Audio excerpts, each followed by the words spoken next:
Hello दोस्तों, welcome to शुभ ज्ञान। दोस्तों, आज हम 2022 में आई हुई ब्लैक एडम मूवी को एक्सप्लेन करेंगे। इस मूवी को जाम कॉलेट सेरा ने डायरेक्ट किया है। मूवी के अंदर ड्वेन जॉनसन यानी कि द रॉक मुख्य भूमिका में है। वीडियो की स्टोरी बहुत ही एक्साइटिंग होने वाली है, तो वीडियो को लास्ट तक जरूर देखिए। तो चलिए शुरू करते हैं।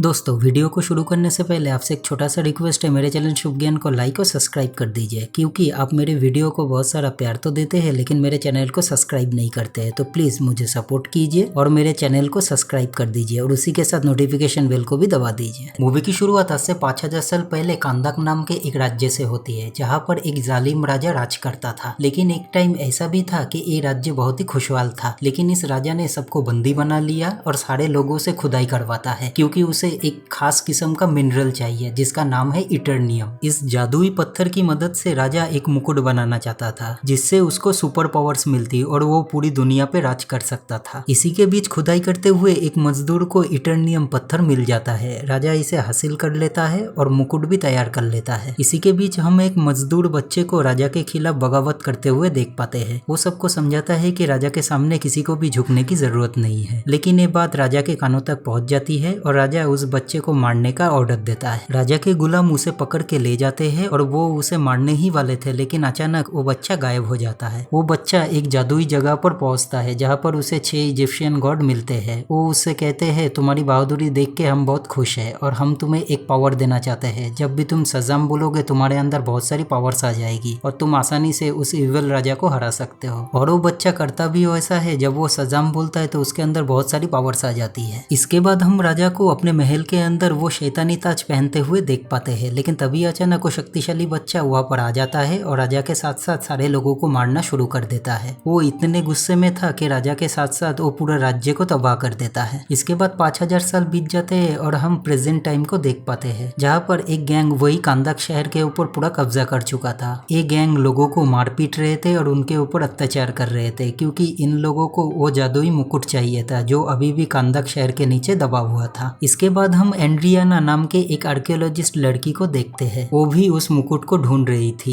मुकुट को ढूंढते ढूंढते वो एक गुफा में जाके पहुंचती है, जहाँ पर बहुत मुश्किलों के बाद उसे मुकुट मिल जाता है। वो लोग बहुत खुश हो रहे थे, लेकिन तभी हमको पता चलता है उनके गैंग में से एक लड़का इस्माइल उस इविल गैंग से मिला हुआ है। वो एक लड़की को मार देता है और उस इविल गैंग को उस गुफा के अंदर बुला लेता है। वो गुंडे एड्रियाना के ऊपर बंदूक तान देते हैं और उसे मुकुट देने के लिए कहते हैं। तभी एड्रियाना की नजर नीचे एक लिखावट के ऊपर जाती है और उसके मुंह से सजाम वर्ड निकल जाता है। तभी अचानक ब्लैक एडम वहाँ पर आ जाता है और एक एक करके सारे गुंडों को मार देता है, लेकिन इस्माइल मरने का नाटक करके बच जाता है। ब्लैक एडम एड्रियाना को कुछ नहीं करता है, क्योंकि उसने उसको जगाया था। इसके बाद ब्लैक एडम बाहर आ जाता है, लेकिन वही इविल गैंग के गुंडे फिर से वहाँ पर आ जाते हैं और एक स्पेशल टाइप का मिसाइल ब्लैक एडम के ऊपर फायर करते हैं, जो कि इटर्नियम से बना हुआ था, जिसके फटने से ब्लैक एडम को चोट आ जाती है। इसके बाद ब्लैक एडम सबको मार डालता है और चोट के कारण बेहोश हो जाता है और हम जान पाते हैं इटर्नियम ब्लैक एडम की कमजोरी है, ये उसे मार भी सकता है। ये सब देख के एड्रियाना को कुछ भी समझ में नहीं आता है और वो ब्लैक एडम को अपने घर में ले आती है। जब ब्लैक एडम की आँख खुलती है तो उसके सामने एड्रियाना का बेटा खड़ा हुआ मिलता है। वो ब्लैक एडम को कहता है, आप पिछले 5000 सालों से कैद थे, लेकिन अब आप आजाद है और हमें इस इविल गैंग से आजाद कराइए। लेकिन ब्लैक एडम को कुछ भी फर्क नहीं पड़ता है। वो इसके बाद बाहर आ जाता है और शहर को अच्छी तरीके से देखने लगता है। इसके बाद हम एमेंडा वॉलर को देख पाते हैं। इन्हें आप DCU का निक फ्यूरी भी कह सकते हैं। इनका काम है सुपर विलेंस को रोकना और दुनिया को बचाना। वो जस्टिस सोसाइटी के मेंबर हॉकमैन से बात कर रही थी ब्लैक एडम को रोकने के बारे में। उनका मानना है ब्लैक एडम अभी आजाद है और उसे रोकना जरूरी है, नहीं तो वो सब कुछ तबाह कर देगा। इसके बाद हॉकमैन अपने 3 member Doctor Fate, Atom, Cyclone को लेके ब्लैक एडम को रोकने के लिए निकल पड़ता है। इसी बीच इविल गैंग भी एड्रियाना के घर में पहुंच जाते हैं, क्योंकि उनका मानना था कि ताज उसके पास है। तभी अचानक ब्लैक एडम वहाँ पर आ जाता है और सबको मारने लगता है। इसी बीच जस्टिस सोसाइटी भी वहाँ पर पहुंच जाते हैं और सारे मिलके भी ब्लैक एडम को हरा नहीं पाते हैं। लास्ट में ब्लैक एडम वहाँ पर से चला जाता है। इसके बाद जस्टिस सोसाइटी एड्रियाना के पास आते हैं हेल्प मांगने के लिए, ब्लैक एडम को रोकने के लिए। लेकिन तब एड्रियाना उनसे कहती है, जब हमारे ऊपर अत्याचार हो रहा था तब तुम कहाँ थे? तब सिर्फ ब्लैक एडम ने उन्हें बचाया था। लेकिन जस्टिस सोसाइटी के बार बार बोलने पे एड्रियाना मान जाती है और ब्लैक एडम के पास ले जाती है, ताकि वो सब बैठ के शांति से बात कर सके। इसी के बीच इस्माइल एड्रियाना के घर जाता है ताज को खोजने खोजने के लिए, लेकिन जब उसे ताज नहीं मिलता है तो वो उसके बेटे को किडनैप कर लेता है। लेकिन एड्रियाना का बेटा बहुत ही चालाकी से एड्रियाना को फोन करके सब कुछ बता देता है। तब एड्रियाना ब्लैक एडम और जस्टिस सोसाइटी से मदद मांगती है अपने बेटे को बचाने के लिए और सब लोग मान जाते हैं और सारे मिलके एड्रियाना के बेटे को खोजने लगते हैं। तब हॉकमैन इविल गैंग के 2 मेंबर को उठा लाता है और उनसे पूछताछ करके एड्रियाना के बेटे का लोकेशन पता चलता है, जो कि एक रेगिस्तान के बीच में है। वो लोग जब वहाँ पर पहुंचते हैं तो इस्माइल एड्रियाना के बेटे को गन पॉइंट पे ले लेता है और उन्हें कहता है इस इविल गैंग का लीडर वही है और उसे वो ताज चाहिए। एड्रियाना ताज दे देती है, लेकिन इस्माइल फिर भी उसके बेटे को गोली मार देता है। ये सब देख के ब्लैक एडम लाइटनिंग के स्पीड से दौड़ता है और गोली को रोक लेता है और अपने पावर से इस्माइल को जला के खाक कर देता है। इसके बाद ब्लैक एडम हॉकमैन के सामने एक बड़ा खुलासा करता है। वो कहता है वो छोटा बच्चा मैं नहीं, मेरा बेटा था। जब मेरा बेटा गायब हो गया था तब राजा ने मेरे बीवी को मार डाला था। वो लोग मुझे भी मारने वाले थे, लेकिन तभी अचानक मेरा बेटा वहाँ पर आ जाता है और मुझे बचा लेता है और अपनी सारी शक्ति मुझे दे देता है। लेकिन तभी अचानक फिर से हमारे ऊपर हमला होता है और मेरा बेटा मारा जाता है। तब मुझे बहुत गुस्सा आ गया और मैंने राजा और उसके सारे साथियों को मार डाला, लेकिन इसी के बीच मेरे पावर्स आउट ऑफ कंट्रोल हो गए और पूरा राज्य खत्म हो गया। लेकिन इसके वजह से वो इजिप्शियन गॉड जिन्होंने मेरे बेटे को पावर दिया था वो मेरे ऊपर गुस्सा हो गए, क्योंकि मैंने अपने पावर्स का गलत इस्तेमाल किया था और मुझे इस गुफा के अंदर हजारों सालों के लिए बंद कर दिया। लेकिन एड्रियाना के सजाम बोलने से मैं फिर से आजाद हो गया। ब्लैक एडम को इन सब चीजों के लिए बहुत ही दुख था। उसका मानना था तब भी उसी के वजह से सब कुछ तबाह हुआ था और अब भी हो रहा है। इसीलिए वो सजाम बोल के अपने नॉर्मल ह्यूमन बॉडी में आता है और हॉकमैन से रिक्वेस्ट करता है उसे बंद कर देने के लिए, ताकि वो कभी भी सजाम वर्ड यूज ना कर सके। इसके बाद ब्लैक एडम को पानी के अंदर एक जेल में कैद कर दिया जाता है और उसके मुंह को एक मशीन के सहारे बंद कर दिया जाता है। इसके बाद हम इस्माइल को, जो कि मर चुका था, नर्क में देख पाते हैं, क्योंकि ये उसी का एक प्लान का हिस्सा था। क्योंकि उसे पता था जब वो मरेगा तब उसे ताज को पकड़ के रखना होगा, तभी वो नर्क में आ पाएगा और उसे बहुत सारी पावर्स मिलेगी। इसीलिए वो ब्लैक एडम को उकसा रहा था। इसके बाद इस्माइल को नर्क के डिमन से बहुत सारी पावर्स मिलती है और वो हमारे दुनिया में आके चारों तरफ तबाही मचाने लगता है। तब जस्टिस सोसाइटी उसे रोकने के लिए आते हैं, लेकिन सारे मिलके भी उसे रोक नहीं पाते हैं। डॉक्टर फेट भी मल्टीपल फॉर्म में आके उससे लड़ने की कोशिश करते हैं, लेकिन कामयाब नहीं होते हैं। तब वो लोग मान लेते हैं कि सवाक को सिर्फ ब्लैक एडम ही हरा सकता है। बाय द वे दोस्तों, इस्माइल के डिमन रूप का नाम सवाक है। इसके बाद डॉक्टर फेट टेलीपैथी की मदद से ब्लैक एडम से कांटेक्ट करते हैं और उसे छुड़ाते हैं। ब्लैक एडम भी पानी से बाहर निकल के सजाम बोलता है और अपने पावर को हासिल करता है और सवाक से लड़ने के लिए वहाँ पर आने लगता है। वही दूसरी तरफ जस्टिस सोसाइटी भी सवाक से लड़ रहे थे। इसी के बीच डॉक्टर फेट मारे जाते हैं। जब वो लोग हारने ही वाले थे तभी अचानक ब्लैक एडम वहाँ पर आ जाता है और ब्लैक एडम और सवाक के बीच बहुत ही घमासान फाइट होता है। लेकिन लास्ट तक ब्लैक एडम सवाक के सर को पकड़ के उसके 2 हिस्से कर देता है और सवाक की मौत हो जाती है। इसके बाद चारों तरफ सब कुछ सही होने लगता है और शहर के लोग ब्लैक एडम को अपना मसीहा मानने लगते हैं और चीयर करने लगते हैं और ब्लैक एडम को भी फाइनली ये सब देख के सुकून मिलता है। मूवी के लास्ट में हम फिर से अमेंडा वॉलर को देखते हैं, जो ब्लैक एडम को कहती है तुम्हें जो भी करना है करो, मसीहा बनो, लेकिन शहर के बाहर मत जाना, शहर के अंदर ही रहना। ये सुनने के बाद ब्लैक एडम उससे कहता है कोई भी मेरे ऊपर ऑर्डर नहीं दे सकता और ये बोल के वो स्क्रीन को उड़ा देता है। चारों तरफ धुआं ही धुआं होता है और उसके बीच में से सुपरमैन आता है और कहता है हर वक्त बात बैठ के किया जाता है और मूवी यहाँ पर ही खत्म हो जाता है।